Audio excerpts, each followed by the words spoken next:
Assalamualaikum warahmatullahi wabarakatuh. Salam sejahtera untuk kita semua.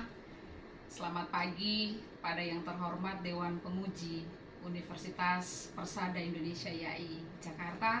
Perkenalkan, saya Sherly Watimena, nomor induk 18663900013, program Doktor Ilmu Manajemen Universitas Persada Indonesia YAI Jakarta. Kepada Dewan Penguji, saya menyampaikan terima kasih atas kesempatan dan waktu yang diberikan kepada saya untuk mempresentasikan disertasi dengan judul Determinan Flypaper Effect terhadap belanja daerah serta implikasinya bagi pertumbuhan ekonomi di kabupaten kota provinsi Maluku. Adapun beberapa hal yang menjadi latar belakang mengapa judul ini diambil,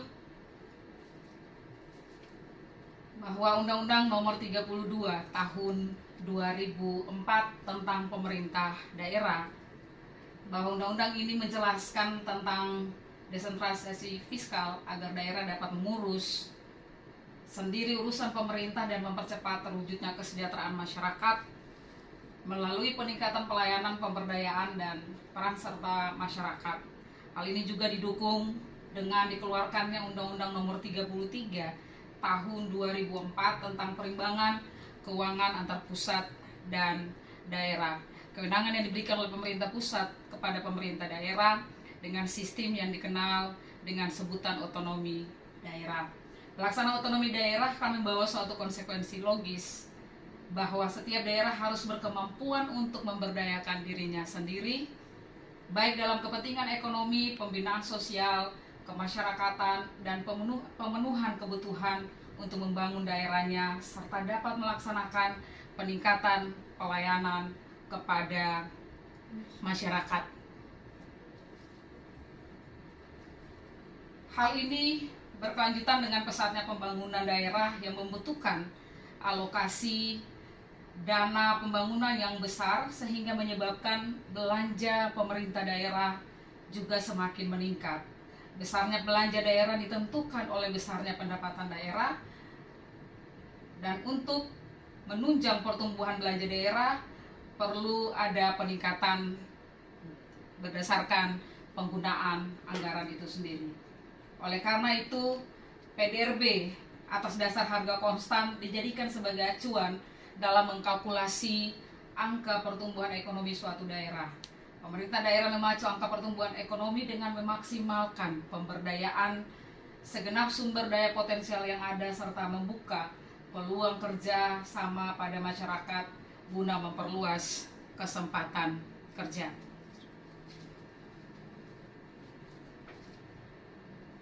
Pertumbuhan ekonomi Provinsi Maluku menurut BPS tahun 2020 memperlihatkan salah satu daerah di Indonesia yang memiliki angka pertumbuhan ekonomi yang rendah adalah Provinsi Maluku. Pertumbuhan ekonomi daerah dapat dikalkulasi, diprediksikan melalui angka yang tercantum dalam Produk Domestik Regional Bruto atau PDRB, di mana Maluku menunjukkan pertumbuhan ekonomi yang sangat variatif. Hal ini terlihat pada pertumbuhan ekonomi Kota Ambon yang sangat tinggi, dan kemudian disusul dengan Kota Tual yang mengalami pertumbuhan ekonomi juga sangat rendah. Diperlihatkan dalam tabel jumlah penduduk di Provinsi Maluku tahun 2016-2020 bahwa Kota Ambon memiliki jumlah penduduk yang tinggi, dan yang paling rendah ada pada Kabupaten Buru Selatan. Dan untuk 5 tahun berturut-turut jumlah penduduk mengalami peningkatan. Ini menunjukkan bahwa Provinsi Maluku masih berada dalam masa bonus demografi, karena sebagian besar penduduk masih berada di usia produktif. Seiring dengan laju pertumbuhan penduduk dan jumlah penduduk, kebijakan ekonomi daerah membutuhkan modal yang besar guna merealisasikan pembangunan dan laju pertumbuhan ekonomi tersebut. Belanja daerah dalam konteks pertumbuhan ekonomi terfokus pada anggaran belanja modal. Belanja daerah di Provinsi Maluku yang terlihat dalam tabel ini pada tahun 2016 hingga 2020, bahwa kabupaten kota yang memiliki belanja daerah paling besar itu terlihat pada Kabupaten Maluku Tengah. Ini disebabkan karena berdasarkan jumlah penduduk, Maluku Tengah memiliki jumlah penduduk yang sangat besar setelah kota Ambon, sehingga untuk melakukan proses belanja daerah, pemerintah kabupaten selalu menggunakan dana yang dialokasikan, baik itu dari pendapatan asli daerah maupun belanja daerah lewat penerimaan lewat transfer pusat. Sumber penerimaan daerah yang dialokasikan untuk melakukan pembelanjaan bagi kebutuhan di daerah itu terdiri dari dua, yakni pendapatan asli daerah dan penerimaan daerah berdasarkan dana perimbangan atau transfer pusat. Grafik ini menunjukkan bahwa PAD atau pendapatan asli daerah kabupaten kota di Provinsi Maluku mengalami tren peningkatan dari tahun ke tahun, meski tidak terlalu signifikan, tetapi terlihat bahwa kota Ambon memiliki PAD yang besar dan bila dibandingkan dengan kabupaten kota lainnya di Provinsi Maluku. Kemudian grafik berikutnya berdasarkan penerimaan daerah berdasarkan transfer pusat, itu terlihat pada dana alokasi umum. Grafik dana alokasi umum yang ditunjukkan pada slide ini menunjukkan bahwa trennya naik setiap tahun, dan hal ini mengindikasikan bahwa aspek kemandirian di daerah masih tergantung kepada besaran transfer ke daerah. Hal ini juga ditujukan pada dana alokasi khusus dan dana bagi hasil serta alokasi dana desa.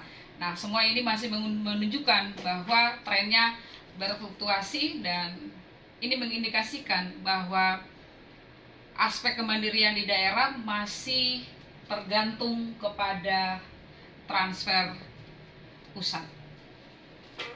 Sebagai sebuah mekanisme penyeimbang, idealnya besaran transfer dana ke daerah berkurang seiring dengan meningkatnya aspek kemandirian di daerah. Namun, faktanya kondisi ini tidak terjadi di lapangan, di mana transfer dana ke daerah justru meningkat setiap tahunnya. Tujuan penciptaan kemandirian di daerah terasa semakin jauh dari harapan. Ruang fiskal, APBD, atau anggaran pendapatan belanja daerah yang sedianya dialokasikan untuk belanja pembangunan dan infrastruktur semakin lama semakin mengecil, serta tidak mengentaskan permasalahan dan kemiskinan di daerah.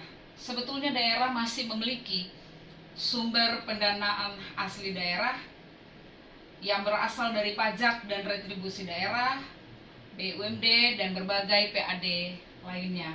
Namun dengan rata-rata kemampuan PAD seluruh daerah yang masih rendah, tentunya hal tersebut sulit diharapkan. Angka tersebut sekaligus mengindikasikan bahwa rendahnya kemandirian daerah dalam membiayai pembangunannya. Kondisi di mana dorongan suatu pengeluaran atau belanja yang dilakukan oleh pemerintah daerah meningkat lebih besar karena disebabkan oleh perubahan transfer yang diberikan oleh pemerintah pusat dibandingkan dengan perubahan yang disebabkan oleh pendapatan asli daerahnya sendiri, maka telah terjadi flyover effect. Berdasarkan penjelasan latar belakang yang dikemukakan tadi, bahwa saya mengidentifikasi masalah itu ada 8, diantaranya adanya celah kepincangan fiskal, atau di mana fiscal gap merupakan suatu kerangka kebijakan pemerintah pusat dalam memberikan transfer berupa DAU, DAK, DBH, dan ADD kepada daerah Maka dari itu jika terjadi flypaper effect, artinya pencapaian pemberian dana transfer ini menjadi kurang optimal. Kedua, terjadi ketidakmaksimalan dalam pemanfaatan sumber-sumber penghasil pertumbuhan PAD, yaitu seperti peningkatan penerimaan pajak daerah serta sumber daya alam lainnya. Kedelapan, minimnya sumber daya ekonomi di daerah ini menjadi penting, dan kemudian ketika permasalahan yang teridentifikasi di atas, penulis membatasinya dalam beberapa masalah yang diteliti atau dibatasi, yakni pendapatan asli daerah PAD, dana alokasi umum DAU, dana alokasi khusus DAK, dana bagi hasil DBH, dan alokasi dana desa atau ADD, belanja daerah, serta pertumbuhan ekonomi daerah di Provinsi Maluku. Selanjutnya, berdasarkan identifikasi masalah di atas, maka dapat disusun rumusan masalah sebagai berikut. Apakah terdapat pengaruh pendapatan asli daerah PAD terhadap belanja daerah di Provinsi Maluku? Yang kedua, apakah terdapat pengaruh dana alokasi umum DAU terhadap belanja daerah di Provinsi Maluku? Apakah terdapat pengaruh dana alokasi khusus DAK terhadap belanja daerah di Provinsi Maluku? Dan yang ke-13, apakah terdapat pengaruh PAD, DAU, DAK, DBH, ADD, dan belanja daerah terhadap pertumbuhan ekonomi daerah di Provinsi Maluku? Tujuan penelitian ini untuk menganalisa, mengetahui, dan menguji, yakni ada 13 rumusan masalah. Yang pertama, menganalisa pengaruh pendapatan asli daerah PAD terhadap belanja daerah di Provinsi Maluku. Kedua, menganalisa pengaruh dana alokasi umum DAU terhadap belanja daerah di Provinsi Maluku. Ketiga, menganalisa pengaruh dana alokasi khusus DAK terhadap belanja daerah di Provinsi Maluku. Dan yang ke-13, menganalisa pendapatan asli daerah, dana alokasi umum, dana alokasi khusus, dana alokasi dana desa terhadap pertumbuhan ekonomi di Provinsi Maluku. Definisi konseptual, kerangka pemikiran, dan hipotesa. Bahwa secara teori flypaper effect ini, dan kemudian dilanjutkan dengan teori pendapatan asli daerah, teori belanja daerah, teori dana alokasi umum, teori dana alokasi khusus, teori dana bagi hasil, teori alokasi dana desa, dan teori konsepsi pertumbuhan ekonomi. Bahwa berdasarkan hal tersebut, maka penulis meletakkannya pada kerangka pemikiran, di mana H1 menunjukkan bahwa pendapatan asli daerah atau PAD berpengaruh terhadap belanja daerah. H2, di mana dana alokasi umum atau DAU berpengaruh terhadap belanja daerah.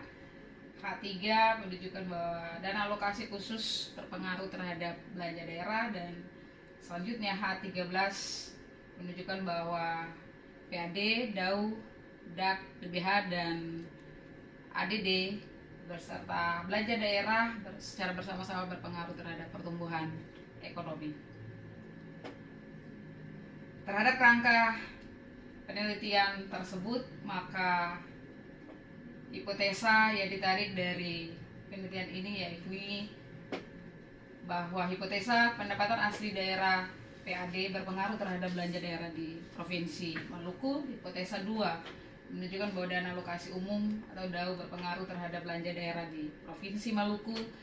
Hipotesa 3 menunjukkan dana alokasi khusus DAK berpengaruh terhadap belanja daerah di Provinsi Maluku. Dan selanjutnya hipotesa 13 menunjukkan bahwa PAD, DAU, DAK, DBH, ADD, dan belanja daerah berpengaruh secara bersama-sama terhadap pertumbuhan ekonomi di Provinsi Maluku.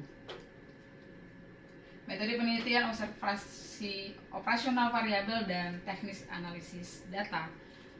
Di sini menunjukkan bahwa analisis data sekunder dan metode observasi, di mana analisis data sekunder ini adalah data yang telah dilaporkan suatu badan organisasi di mana badan atau organisasi tersebut tidak langsung mengumpulkan data, melainkan diperoleh dari pihak-pihak lain yang telah mengumpulkan terlebih dahulu dan menerbitkannya.